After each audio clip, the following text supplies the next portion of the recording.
iPads and other devices are called tablets because they belong on tables. They are tested 20 centimeters away from that big guy that I showed you before.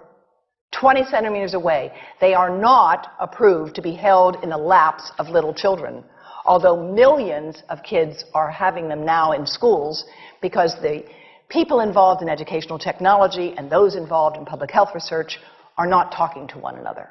Because if they were, they would understand that you're giving children a two-way microwave radiating device, and if you must give them such a device for learning purposes, put it on airplane mode so that it's not sending and receiving signals as it does otherwise.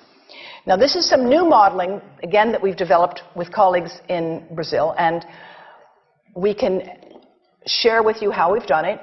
We first start out with the MRI and create the model with 1 millimeter voxels, and this is quite a bit of work goes into creating this, and here is what it looks like after a period of 6 minutes.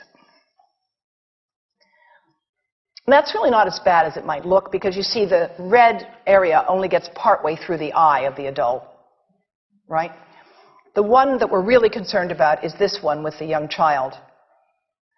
And this is a 3-year-old brain that we modeled. And you see that by the end of that 6-minute call, the peak radiation, yellow and red, is getting all the way into almost both eyes. And again, this is one call, and it's not going to kill anybody. It may not cause any biological effect whatsoever for 1 call or 2 calls or 3 calls. But the question is, what's the cumulative impact of this kind of exposure? How do we evaluate it? And I want to show you an example of some of the work that we are doing now that I'm releasing here for the first time. And this is a modeled microwave radiation dose of a 6-year-old with greater levels to the frontal and temporal lobes, eyes and cheek. And watch this here. Now, yellow, white, and red are the hottest, all right? And if you look carefully, you will see it's going into the eye, the nose. Do it again, just so you'll get to see it. And partly into the brainstem. Now, that's just showing you that there's going to be some exposure into that area of a young head. It doesn't tell you that there's any biological effect, right? Now, the next slide is going to show you something that might be of interest to students and faculty here. And that has to do with exposure to the reproductive organs. We call them the gonads. I think you say the testicles. And bone marrow.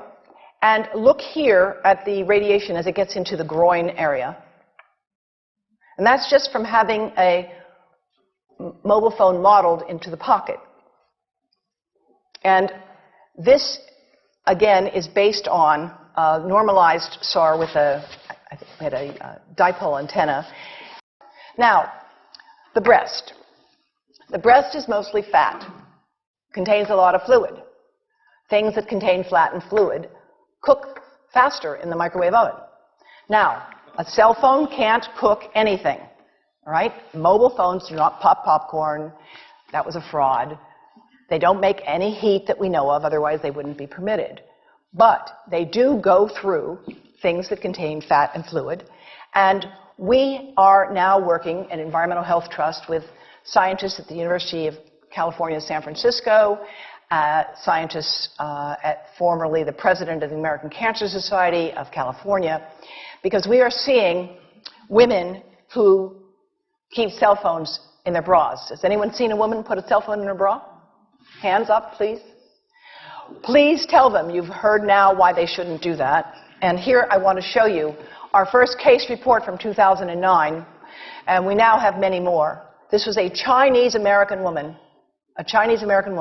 who used her cell phone 4 hours a day in her bra for 10 years while she was driving. Now, and you drive with a phone on your body. The phone is smart. It's going to go from one tower to another, and it's going to say, here I am, where are you, here I am. And it's going to be going to max power each time it moves from one cell tower to another. And there it was right next to her chest.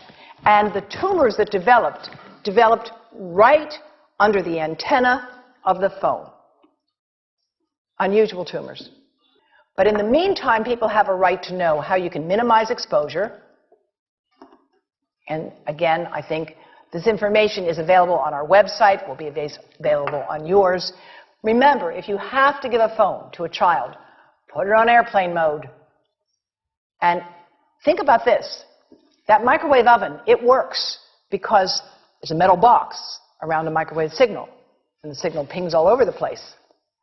Next time you get into an elevator or a train for any length of time, put your phone on airplane mode. Otherwise, that signal is going all over the place, magnifying and coming back. Keep the mobile phone away from you when it's on and you are asleep. Now, it takes a village to do a lot of things. These are some of the people whose materials I've used today with their permission, and I can't read this list to you, but I want you to know that I feel really honored to be working with some of the most talented people in the world on this issue. And they have given me permission to share these materials with you. And I leave you with this thought from Albert Einstein. The world is not dangerous because of those who do harm, but because of those who look at it without doing anything. So, thank you.